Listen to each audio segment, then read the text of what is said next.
first SBR webinar. If all is well, you can hear me right now. And we're just waiting for a couple of people to come. We had 47 people register, and there's now 20 people in the room. But while we're waiting, we're going to explain a little bit how the format will be today. Sam, will you do that? Yeah, so Dr. DeRubeis is going to present some slides and offer sort of a brief overview. And while he's doing that, we would encourage people to write in some questions in the question box. And we will be, oh, and also, would you please vote? There's one poll open right now on sort of some of the topics for the conversation. If you would vote in there, that would be very helpful right now. And then as we continue, we're going to... Yes, go ahead, Rob. I could interrupt. Yeah, or wait until after a few slides in which I make a few things. The poll might make more sense after that. Okay, okay. So wait a few slides and then vote when Rob asks you to. And then we'll open things up to questions, and Louis will moderate those questions, and Rob will answer. And if you want to ask a question, you can push the raise your hand button so we know that you have a question, and then we can open up your microphone if you have one. If you don't have a microphone, then use the question bar to ask the questions. We will also look into that, and I can see that some people already put some comments in there, so that's good. And so you can also use the question box to type in questions, and I see that some people are already quite excited that everything works, so we're excited too.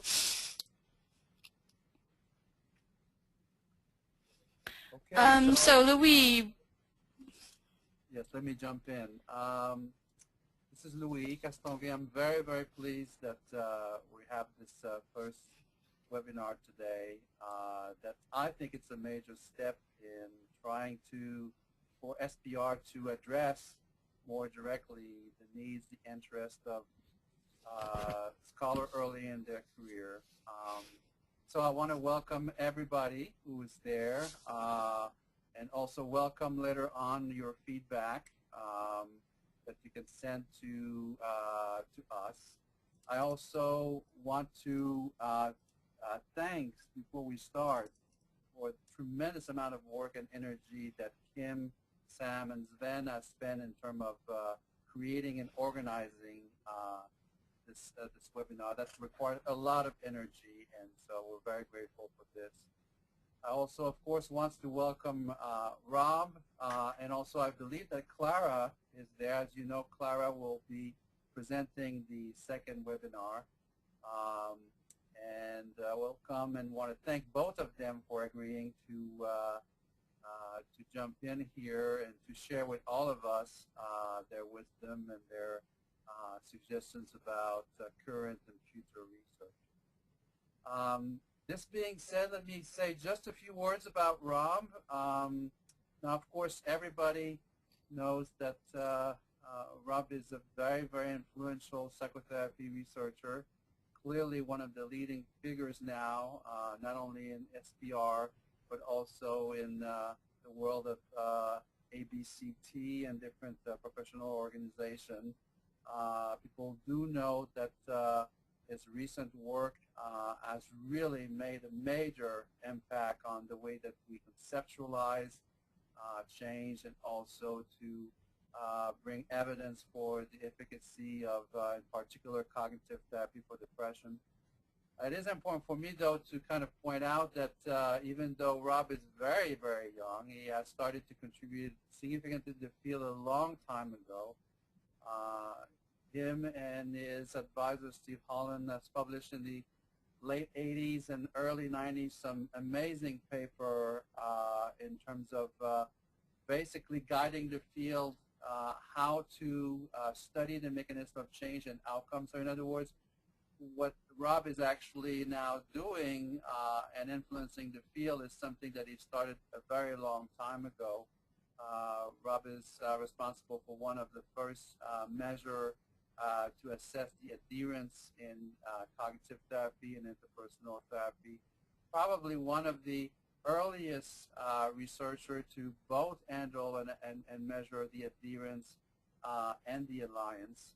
In a way, he's clearly luminary because he is, I think, one of the first, if not the first, cognitive behavior therapist to actually study the mechanism of change, looking at variables that are not only specific to this orientation, but also common across different orientation. And as a true scholar, has really kind of guided his research based on conceptual papers that he developed, and then from his research, then kind of further advance his conceptualizations of the process of change. And I think that today his presentations will actually show you the really at the cutting edge of how we can understand and also as we can measure the process of change. So it's a great honor, Rob, to have you to start as our first presenter for those webinar. I want to thank you on behalf of all of us for doing so.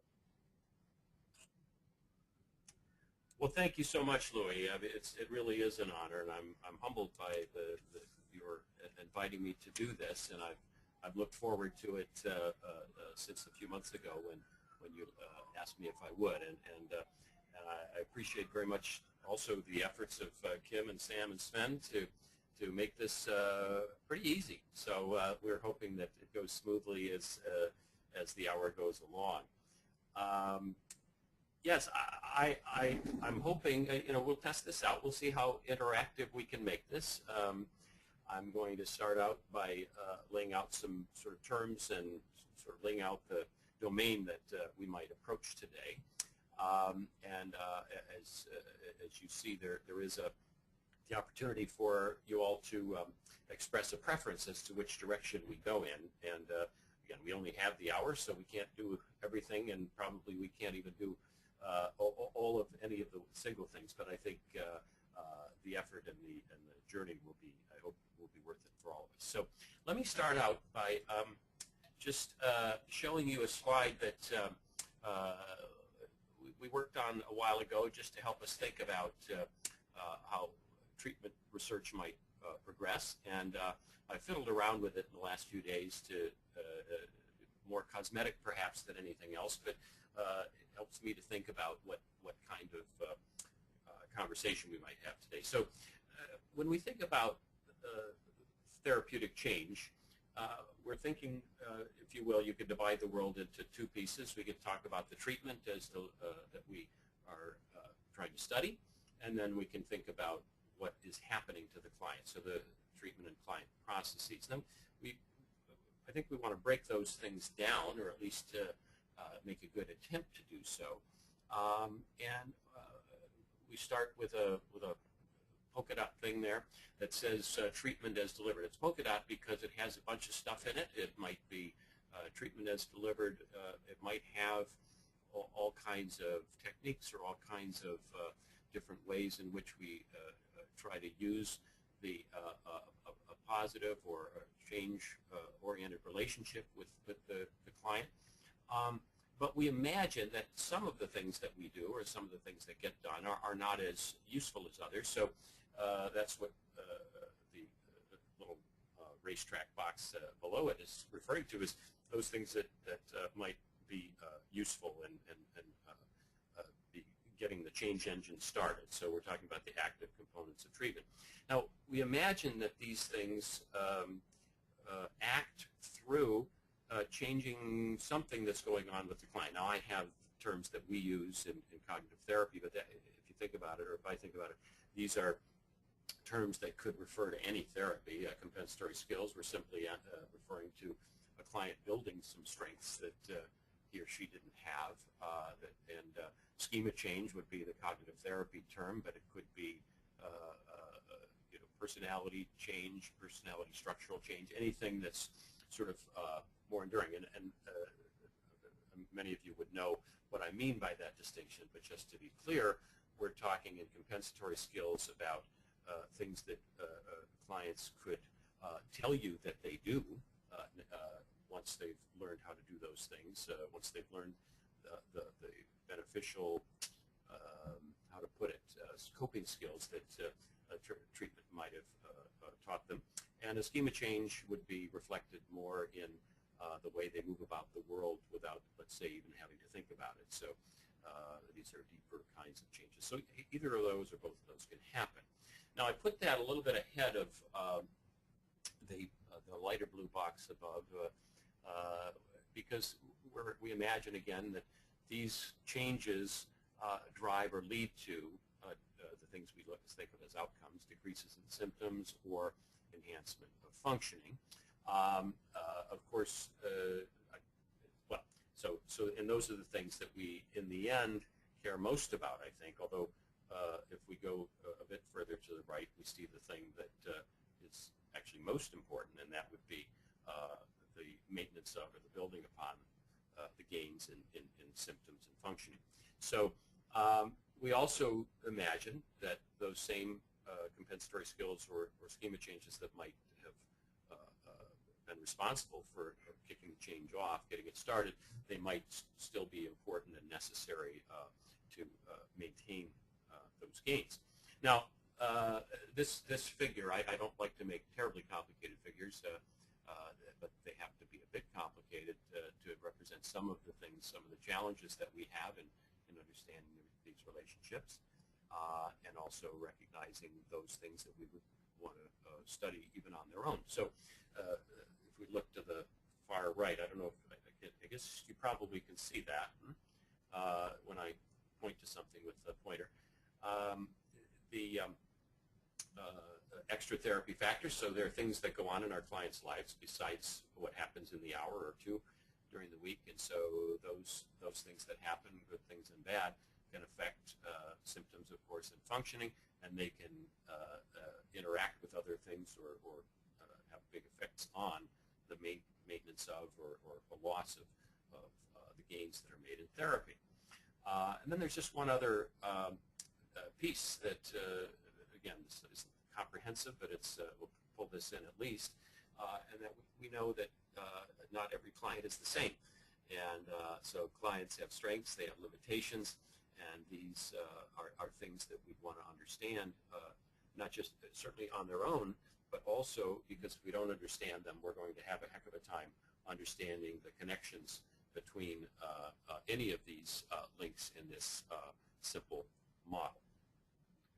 Now, how can we demonstrate or discover these relationships? And I choose those words carefully. Very often in the work that we do, we have an idea that something happens in therapy, and now the challenge is to find a measure that will capture that, or a way of testing that will show that. So some of the work that we do is really better described as demonstration, but sometimes we also discover connections in our work, and we can talk about that as well. So I'll just talk about from this slide we can see one of the ways in which we demonstrate or discover the relationships I was referencing, and that is we can do randomized clinical trials, and in that we're testing some connections that involve the treatment packages and ways of doing therapy, whether it's short-term psychodynamic, cognitive therapy, interpersonal therapy, what have you. Those are usually what we do in randomized trials. We have name brand therapies and we test them against each other, although not very often do we do that actually, or against medications. We do that a bit more often, or against control treatments. Of course, we do that most often. So we can look for main effects of treatment versus controlled treatments, or what we expect to be weaker treatments. And then, of course, that's outcome research. Then we can look for the main effects of treatment on measures of hypothesized mechanisms. So we can look to see if, for example, a cognitive therapy leads to greater changes in dysfunctional attitudes than does another treatment or a control treatment. And then we can examine the change in these mechanism measures as they might relate to outcomes. usually short-term outcomes, but we'll get to that. I think the most interesting is going to be come in long-term outcomes, understanding relapse resistance and the like. At any rate, what I just described in those three ticks under 1, 2, and 3 is that this is roughly what is called mediation analysis is intended to do. Mediation analysis has become a very popular label, a very popular pursuit. I think this is mostly good. I think there are risks and confusions there, and we might talk about some of those depending on how the poll comes out. All right, so related to this, or at least in my mind, these things relate analytically, are studies of therapy processes. So I was just referring really to connections between, here, let me go back to between the treatment, either as delivered or if we can isolate components of it, connecting to the client's changes, compensatory skills, or symptoms. But we also can look to see connections between the components of treatment and these same things. So it's not just the treatment package, but we can break these things down. So what do I mean? We can conduct experiments. Oh, this isn't, I made this slide this morning, so I apologize to the organization. So what I really mean to say is we can conduct experiments that manipulate a hypothesized process, and for that it's the same logic as a randomized clinical trial. So Paul Christoph has looked, for example, at that tries to look at high levels of the line and low levels of a line. So that's a randomized or quasi-random study. If we go to the second tick box, which really should have its own heading or its own line, what we most often do with therapy process research is we examine natural variation in a therapy process, whether that be in a adherence, and whether it's alliance, whether it's various kinds of communication styles that we look to see that we know that these are going to vary across cases, and we look for natural variation.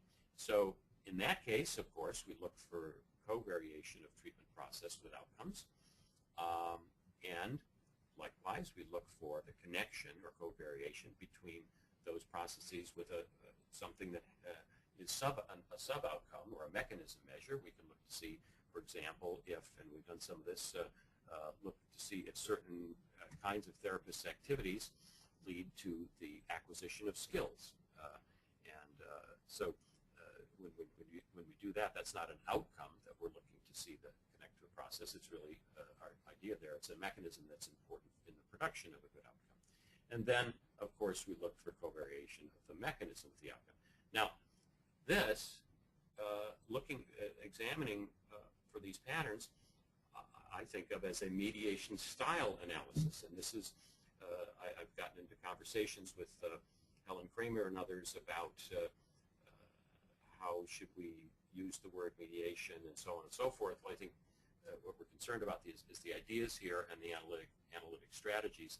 And what I would say is that when we do this kind of what we would call classic process research, particularly when we start looking at connections to putative mechanisms, we're getting into the realm of the analytic approach that's been adopted in what's called mediation research. Now, I'm going to pause there for a second in case Louis was going to tell me to slow down or shift or something before. Here we go. So this is a good place to pause because, as I suggested to the organizers, with the hope that what I've said thus far makes sense, that you might decide that you would want me to go in one of these three directions. Now, I can lay out some findings from my lab. Many of these would have been published, some not, but it might be more productive for us to talk about mediation analysis unless you all have had plenty of that, or are not so interested in how one does this and what are the difficulties and controversies there. And then another one, and this is something that I've actually I've been developing some ideas about the difficulties of conducting process research, and it's not just a pessimistic view, but it's a kind of looking at, from my point of view, it's looking at the problem clearly and square on to see how it is that process research, in doing it, we need to understand some of the kinds of limitations and obstacles that we're just going to face because of the nature of the phenomena. So I'm going to stop there for a second to find out if Kim or Louis, is there some way for me to find out if there's any preference among those who are attending?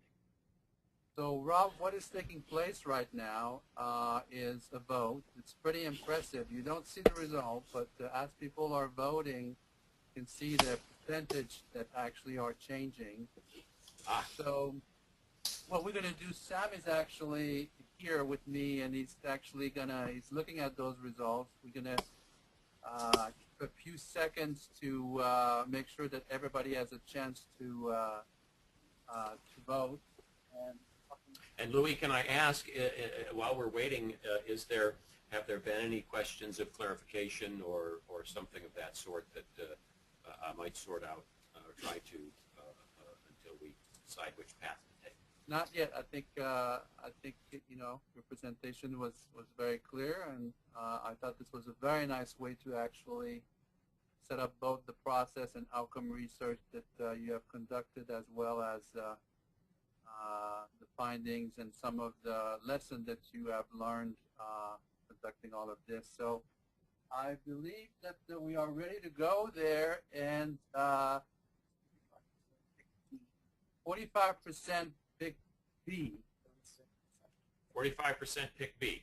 Yeah, okay. 45%, and 36 pick A. So maybe what we can do is to start with B, and I might suggest that as you're doing that, you might want to refer to some of your findings. Yes. And that might be the best way to go. Okay, very good, very good. So let's switch that one in.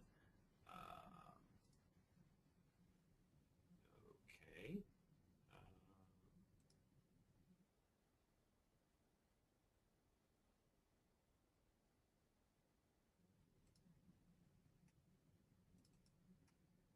Here we go.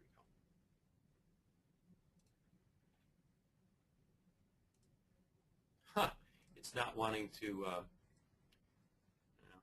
figure it out.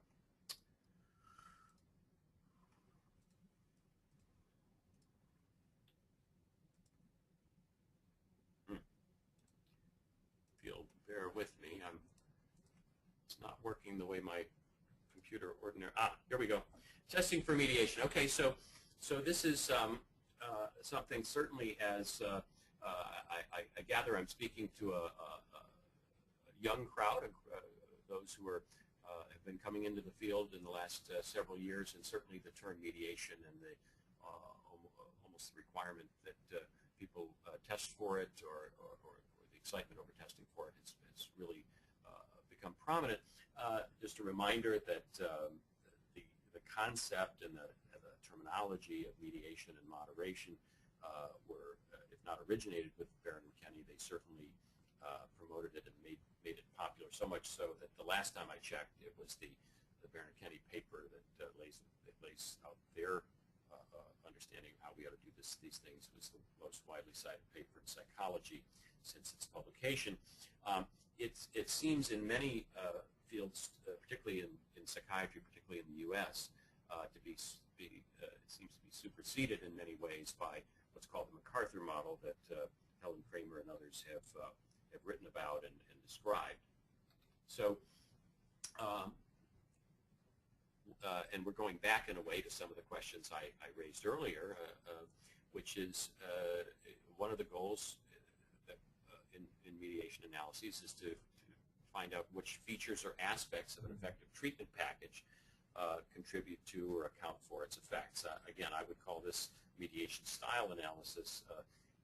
One of the things that's true, and it would have been the focus of C, the choice C, is that we don't think about this too much, but it requires variability, certainly in outcome across patients. We can't understand variability unless we have it, but it also requires a kind of variability in what therapists do, or we can't capture what it is that therapists do that might account for change. And then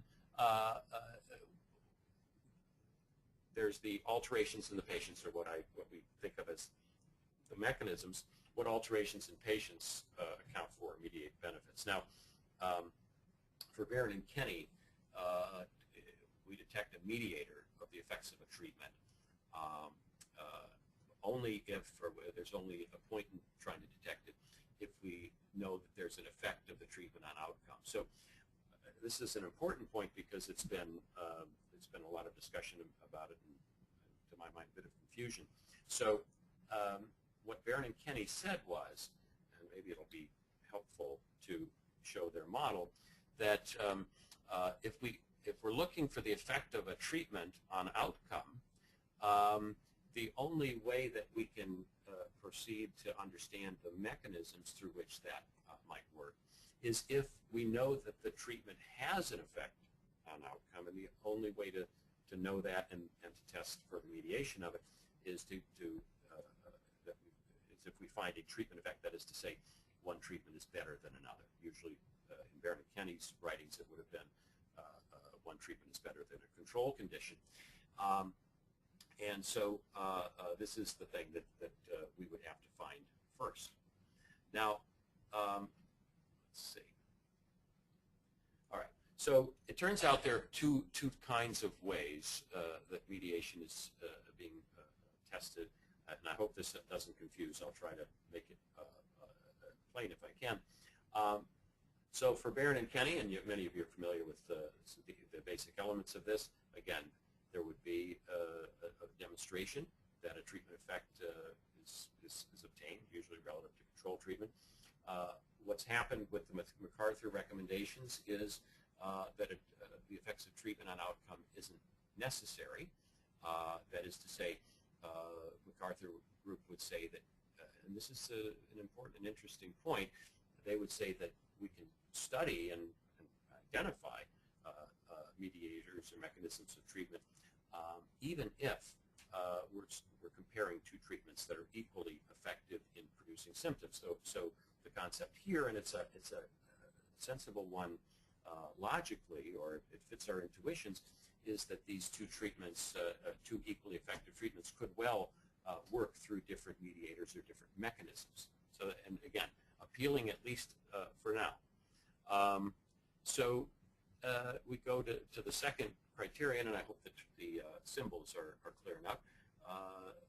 So for Barron and Kenny, you would expect that if a treatment works through a mediator to produce a superior outcome, of course that treatment is going to produce greater change in the mediator than the comparison treatment or the weaker treatment or the control treatment.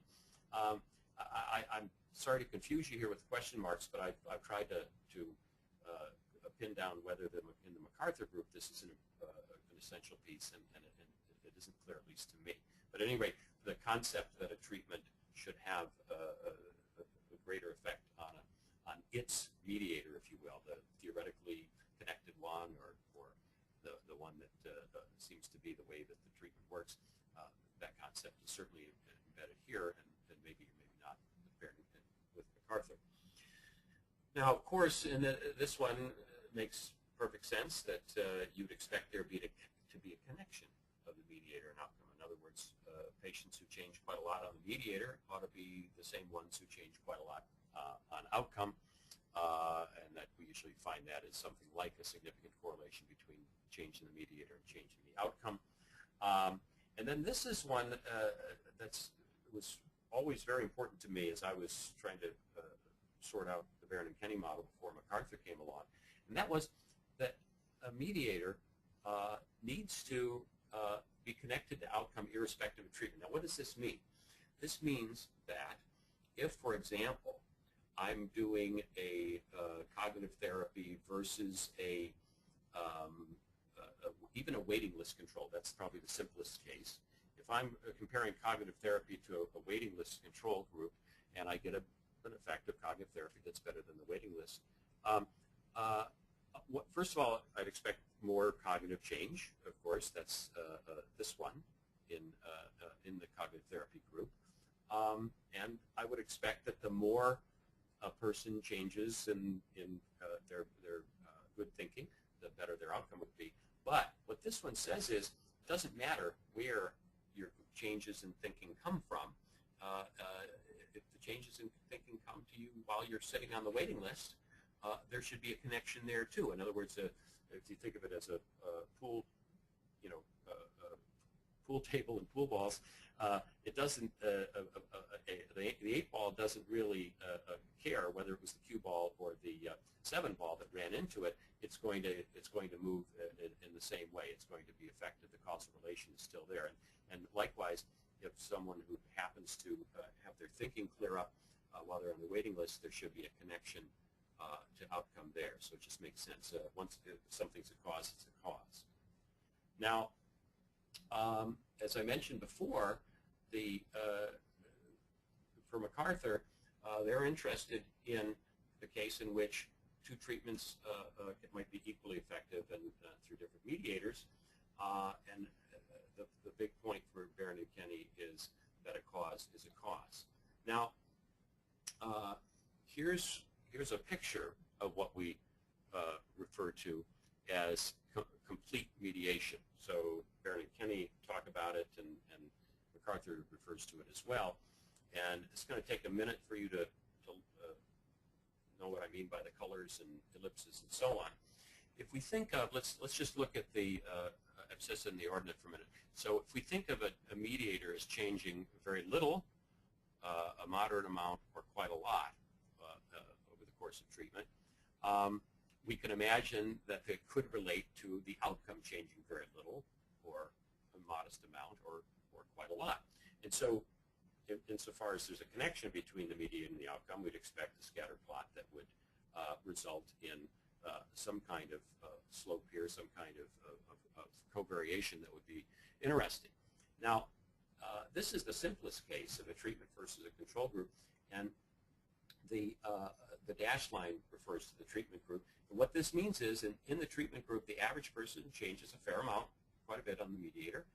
Likewise, they change a fair amount on the outcome, and guess what? The more a person changes on the mediator, the more they change on the outcome. Now, look at the control group. They change a bit on average, both on the mediator and on the outcome, and there's still that connection there, though. The billiard balls are still connecting in the same way. It's just that they're not connecting with as much force here as they are here. And so what you can see is that there's a relation between mediator and outcome, irrespective of where that comes from. But it's just that the treatment group gets both a greater change in mediator and, consequently, if you want, a greater change in outcome. This is what gets talked about as we fiddled around with this in my lab to try to imagine what the data would look like. And these are, of course, schematized data. And that is that what you might have is a case where you have a change in the mediator that's more in the treatment condition and the control, but it's not quite as big as the difference in outcomes. In other words, you've got a big treatment effect and a not quite so big mediator effect, and what you would find is something that looks like this. And why is this important? Well, what this would suggest is that there are other things going on for the patient that you've not measured, or that are not captured by this mediator, that account for this big difference between the control group and the treatment group, but yet at the same time you're accounting for some of it by the fact that there's more change in the mediator here than in the treatment group than in the control group. Now, importantly though, again, there's still this idea that when the change comes in the mediator, it doesn't matter whether it happens in the control groups. Sorry about that. Oy. doesn't matter whether it's in the control group. It's still change in mediation is still a good thing. More is better. And then there's in the treatment group. Obviously, more mediation change is better. Now, a big thing that those of you who have looked into any of this would have encountered is Baron and Kenny have all these rules, and one of the rules, and they all mean something. They're all connected to a concept. And so the concept for this number 5 rule, if you wish, is that the effect of the treatment on outcome is reduced when the mediator is added to the model. All that says is that the mediator is an important path through which the treatment has its effects. And so if you remove that path, you'll find that the connection between treatment and outcome is just not so much. Okay.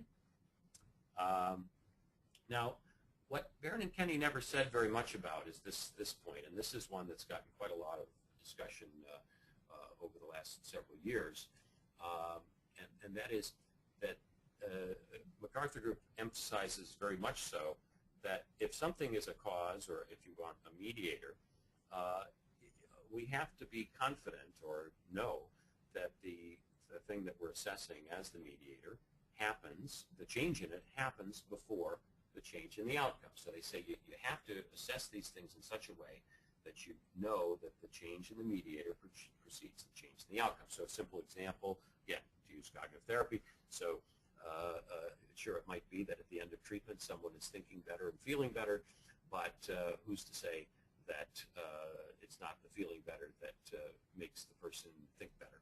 And so if we're interested in the importance of, or the causal connection between the change in mediator and change in outcome, we've got to come up with ways. So say the MacArthur Group, and so they emphasize to know about that. All right. So these are things that that's just a checklist of all those rules. But there are kind of problems that people have encountered in doing this research. The biggest one in following Baron and Kenny is that, and we've encountered this several times in our investigations, and some of these things you couldn't have read about because we end up scratching our heads and not knowing what to do with these data that produce a pattern that where only some of the rules are followed or met. And so that's what I call lots of hoops. And then MacArthur Group comes along and says, well, there aren't so many hoops, but there's a big hoop. There's a big, almost, you might even think of it as the eye of a needle, that you've got to figure out a way to look at the change in mediator as preceding the change in outcome. And I just walked through this a little bit as to, yes, as to what, sorry, I was my daughter just came online on Skype. I think I'll pass on that. But at any rate, this is a common error that MacArthur model urges us to avoid, and that is looking at the mediator variable. And now, this is very much a methods talk so far, so let me bring back some content to it. This mediator variable could either be a therapy process that you're assessing over time throughout the treatment, so it could be the alliance, it could be adherence, it could be any of a number of therapy process interests, or it could be what is usually more often called a mechanism, something that changes in the client that might help us understand or explain the change in outcome.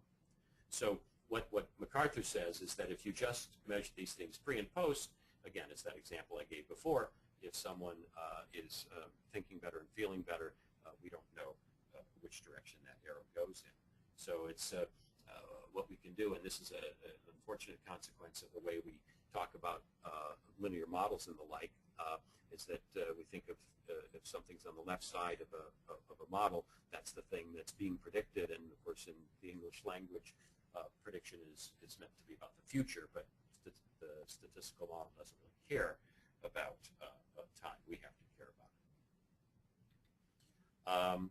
So again, I just make the obvious point. The outcome could serve as the predictor of the mediator variable.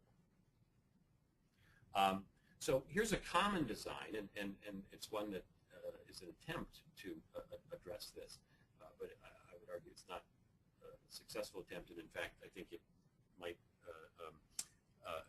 muddy the waters more than the first one that I showed the previous slide. So here's a case where you check for the change in the mediator variable from the beginning to middle treatment, or even earlier in treatment, and then connect it to change in the outcome variable. And of course, we're tempted to infer that it's this change that leads to this change, but we've not ruled out the fact that the early outcome is what actually produces the change in the mediator, or that we've assessed, if you want, early or middle, and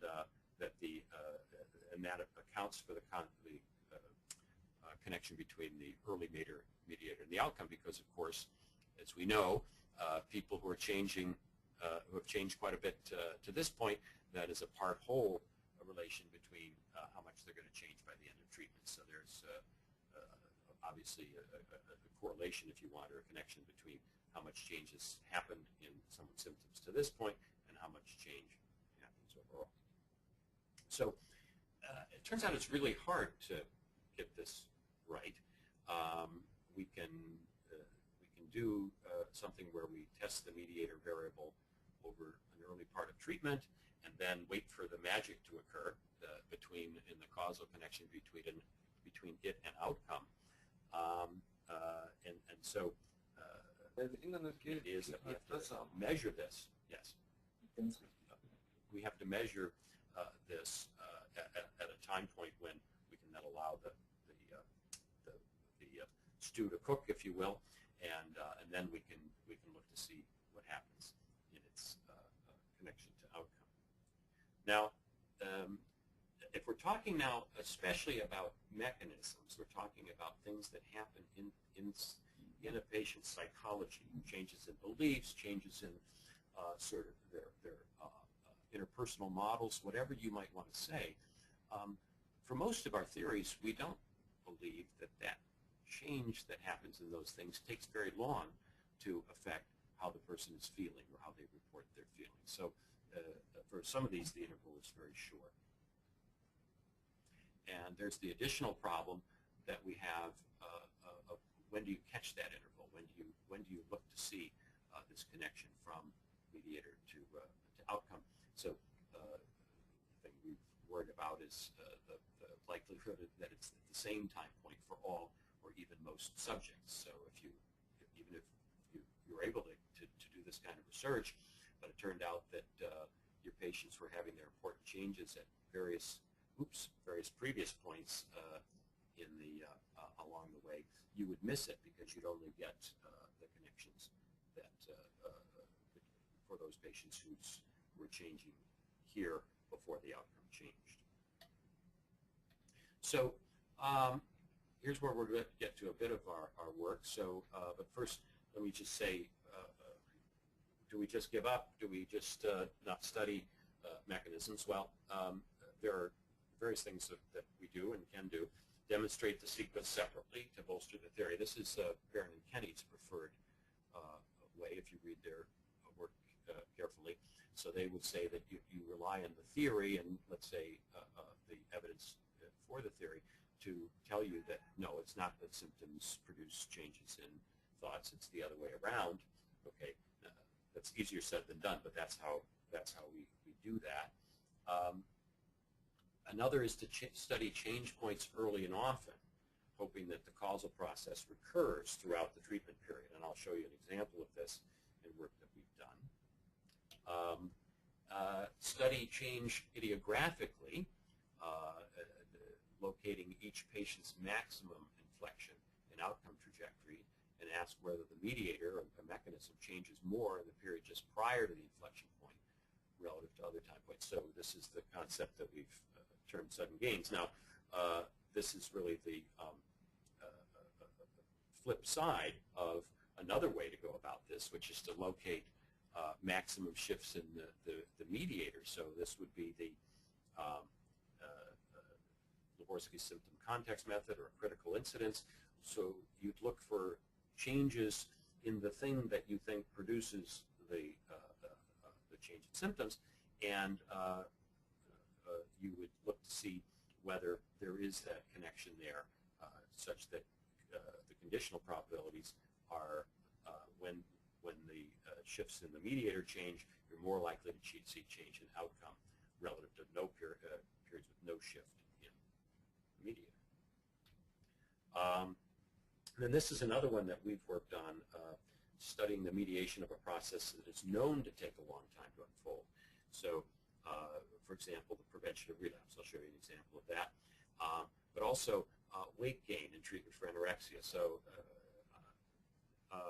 if you're studying anorexia and you're looking for changes in the patient's attitude toward food or attitude toward weight or attitude toward thinness and so on, certainly you would be able to observe changes in those things long before you would see the outcome of interest, which would be the weight gain and the maintenance of that. So there are ways to do this. I don't think we're going to get into this business of the interaction unless I get questions from the audience, but it's been a puzzle for me, and it's an interesting one. It's so maybe talk to some of you at a conference or something about the issues of how a mediator can not be a mediator. That is, how you can have something cause in one context and not another. And that's the this idea that MacArthur brings up about testing for interactions. Now, let me take a pause there. And Louis, of course, we're all new at this, so I'm just going to take a pause in case something might happen.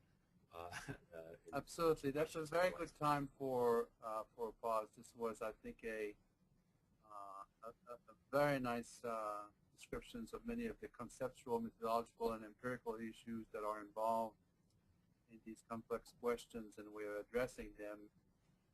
So thank you for doing this, Rob. This is also giving us an opportunity. This might actually be a very good moment. So here's the way I would like to suggest that we proceed. Sam, actually, I've pointed out that we have at least one question here. Sam will send you, Rob, the questions. Okay. And what we're going to do is I'm going to ask you to, if it's okay, for you to read it out loud. And then what Sam will actually then do, Sam will open the microphone of the person who actually asked this question, so that after you read it and answer it, there might be a possibility of an interaction between you and this very courageous student who actually asked the first questions. Okay. Now, I'm seeing, okay, right. So getting used to this medium. Yep, So, if you pull up the questions tab. I'm sorry? If you pull up the questions tab, you should see the questions I think there. I'm seeing it. Let me read it and you tell me if I've got it right.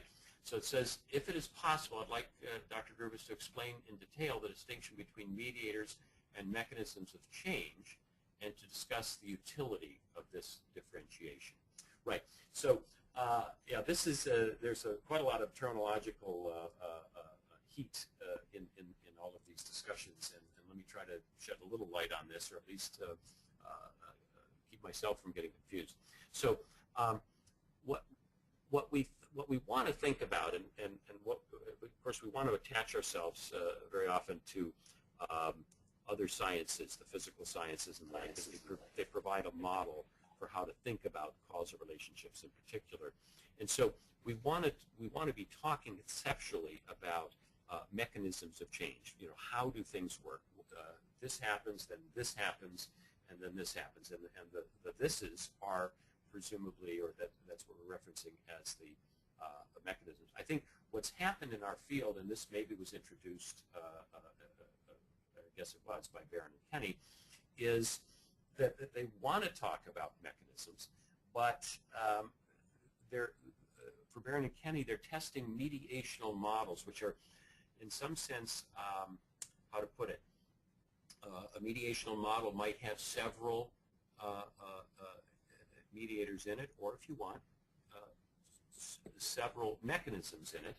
Okay, so there's mediation was used as a description of the endeavor of identifying mechanisms, and there's something, and this is something for linguists to study, I suppose. There's something about the word mediation that gets us off the hook. Whereas if we're declaring that something's a mechanism, it's meant to be a stronger claim than that something is a mediator, or a possible mediator, or a partial mediator. But the short answer to your question is that there is no serious conceptual distinction between those two words, as far as I understand them and use them. So we are interested in mechanisms, how things work, and then when we operationalize those things and bring them, find measures for them, and begin to test them, somehow the language changes, and we're talking about mediation. Ignacio, if you want to respond to that, you can. Your mic is open right now. Okay, thank you very much. Forgive me if my English is not too clear, dear Dr. DeRubeis.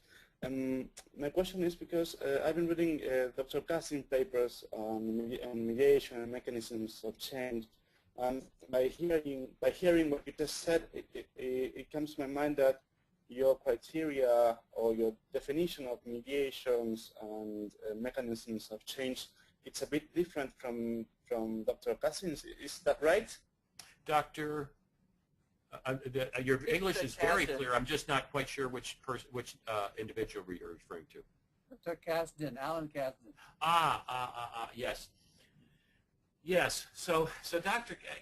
I've read some of Dr. Kasdan's work, and I'm not sure. You know, he and I should get together. I've been at conferences where we've discussed these things as a large group, and unfortunately, I never followed up with him on those. One of the things that makes me think that he and I have very different ways of understanding mediation and mechanism is that he's written about how it is that the one thing that we know about mediation or mechanisms of change in cognitive therapy is that it's not through cognitive mechanisms. And so I've looked at the evidence that he's presented for that, and I get a very different picture. Much of that is work that we published.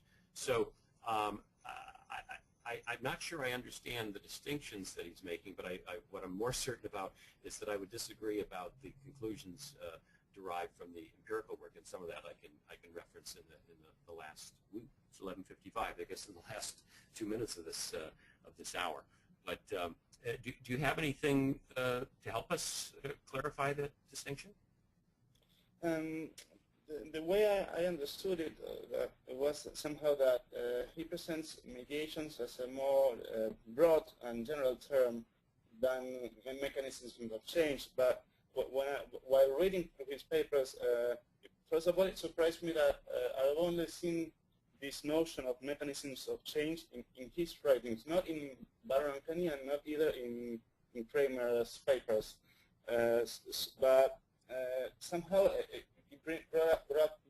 brought me the question on. It seemed like somehow a reductionist and biologist view, because the examples he would give of mechanisms he cited some examples on research on smoking and the genetic alterations that they were found in rats that were exposed to tobacco smoke. So, and most of his examples had to do with biology. That's why I was asking about that. Yes, yes, and I would say that I've never found it useful to distinguish these two concepts. They just end up being used in different parts of conversations. So yes, we're more likely to talk about a mechanism if it's, for example, changes in neurotransmitters. But there's no, or changes in genetic activity. But there's no conceptual problem with referring to those as mediators, as those things that are changed along the way to, and are responsible for the changes in the outcomes of interest. So I think they really are the same thing. Well, thank you, Ignacio, for this very interesting questions, and Robert for answering this. I'm looking at the time here. We can continue on this subject, but we also have another person who raised her hand there, Carla, I believe. So what Sam will do is, Carla, Sam will open your mic here so that you can actually ask the questions to Robert. You can go and talk, I think, Carla, now.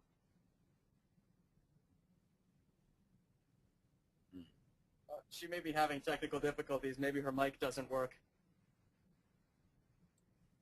Did she type? Maybe for now we can move on to Nuno's question then.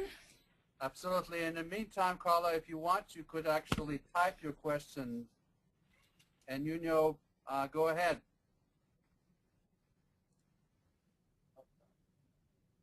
Sam is actually now working on opening up your microphone. It's open now.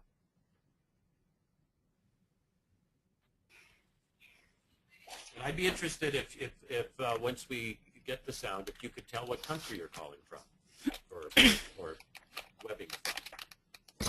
Nuno, your mic is open if you want to talk. Okay, shall I just read out the question then, or can you see it, Rob? Can you see his question? Let's see. Perhaps you can read it, Kim. That might be best. Okay, so the question that Nuno asked is there data examining change in mechanisms measures in relation to other mechanism measures supporting any sequential model of mechanisms before hitting final outcome? Well, that's a good question. So are there these tests, successful tests, or tests demonstrating these kinds of sequences? And I would just point to so let me first say that the most satisfying ones would be those where that conform to that model I showed earlier, where you catch things just at the right time and the mechanism or the mediator changes before the outcome does. And what we found is there are two ways that we've worked that aren't quite this. One of them is the use of sudden gains, and what we've done there is look to see that clients, before their symptoms change, are reporting changes in the way they think about things. And this is the measures that we've developed for assessing how clients are describing their thinking in a given session. So we see that those changes reliably predict the occurrence of symptom change, and so that as best we know, while the client is beginning to express differences in thinking, they're not yet feeling better. We of course expect that they feel better within minutes or hours, but we don't find those changes until the next session starts. So that's the sudden gains work, I think, is one way to do that, and we've done that a few times. The other way is to look at changes in these, if you will, mechanisms or putative mediators as they predict the resistance to relapse. And this is Dan Strunk's work that he's done with me and others. And if you haven't seen that, I like it because, again, it's one of these crystal ball studies where we can look to see changes in patients' demonstrations of competence with the skills they're supposed to have learned in therapy, and their performance of those skills in the session. And although these patients are already feeling better, so we're not using this method quite yet to learn what the mechanisms of change are, we're using this method to look for the mechanisms or mediators of resistance to relapse down the road, and that was found quite clearly in the Strunk work. So I think those are the two clearest kinds of examples. There may be things in the literature out there that I'm unfortunately ignorant of that would demonstrate the kinds of sequencing that you're asking about. But I think that, as I said in my earlier remarks, our best shot at finding these kinds of connections are using these methods that look at either big shifts or look at the mediation of things that take a long time to play out. Rob, our time is up, but this is such a privileged moment that I'm actually going to push my luck here and see if we can use a little bit more of the time and get to your wisdom to have one more person to ask the questions.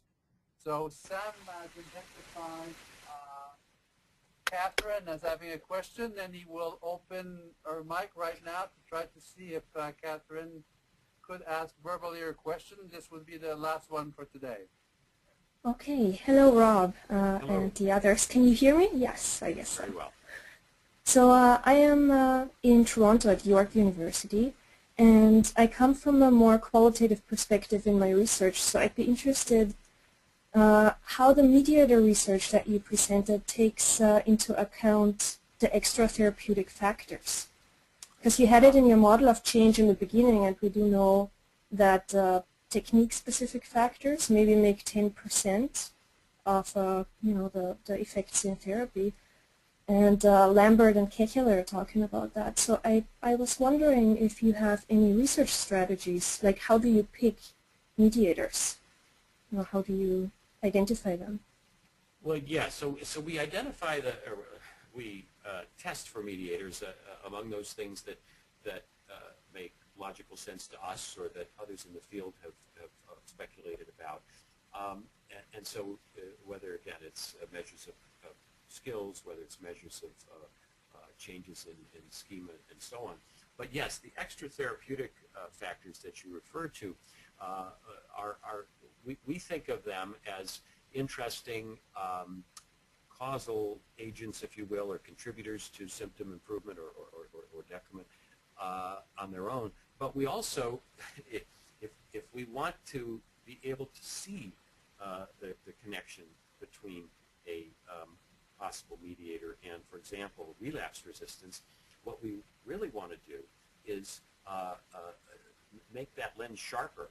And one of the ways of making that lens sharper is by taking account of these other contributors to the fact that people do or don't relapse. So we're doing that in much of our work now, where we're it's a simple thing, of course, just controlling for the external events, negative life events and the like that will more often lead to relapses than the absence would.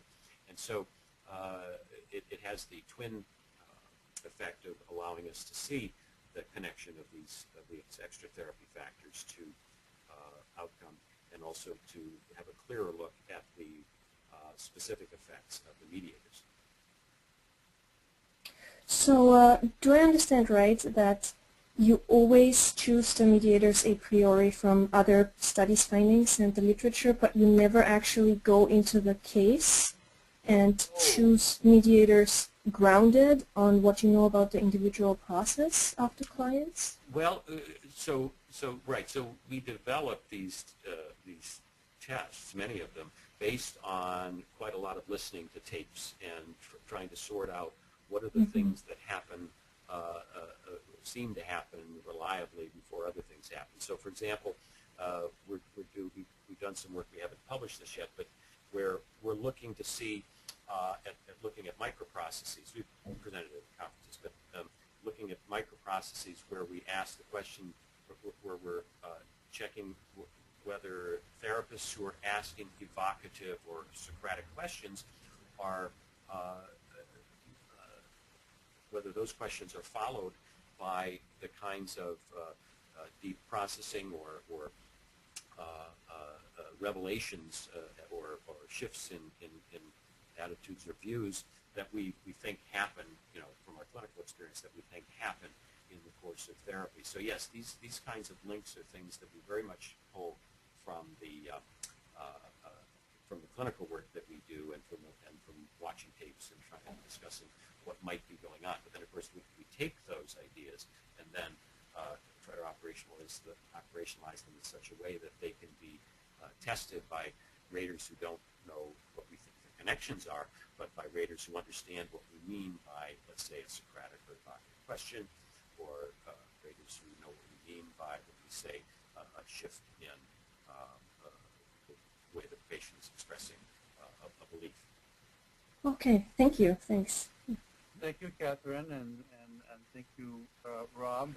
I think this could continue for a long time, but we do have to pause. We have to stop now because of the time, and I do want to I want to thank all the audience. Based on the data that Sam presented me, we are close to 30 people who actually are part of the audience. I also want to again repeat how grateful I am for Kim and Sam and Sven for allowing this to take place. And of course, Rob, I really want to thank you for such a great presentations. Clearly, you devoted a lot of time to prepare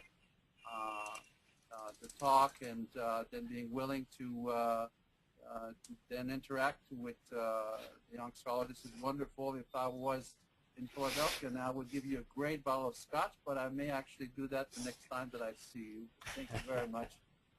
And I would like to encourage you first to, you will see Sam sent